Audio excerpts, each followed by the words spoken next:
আজকে 7ই আগস্ট, আমাদের ঐশীর জন্মদিন। তাই আজকে খুব আনন্দ রয়েছে ঐশী। বাড়িতে জন্মদিন উপলক্ষে আজকে একটা ছোট অনুষ্ঠান করব। তাই বলরামপুরে চলে গেলাম কেক আনতে ঐশীর জন্য। কেক নেওয়া হয়ে গেল ঐশীর নামে। তারপর যে সাজানোর জন্য বেলুন, কেকের যাবতীয় জিনিসগুলো লাগে সেগুলো নেওয়া হয়ে গেল।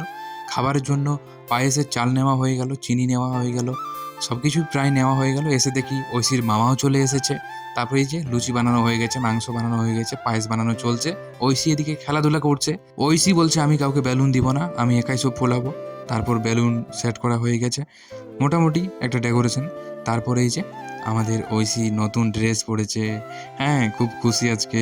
ঐশী কাউকে বেলুন দিবে না, বেলুন নিয়ে খুব খুশি সে। এরপর কেক কাটার পালা। Happy birthday to you Oishi.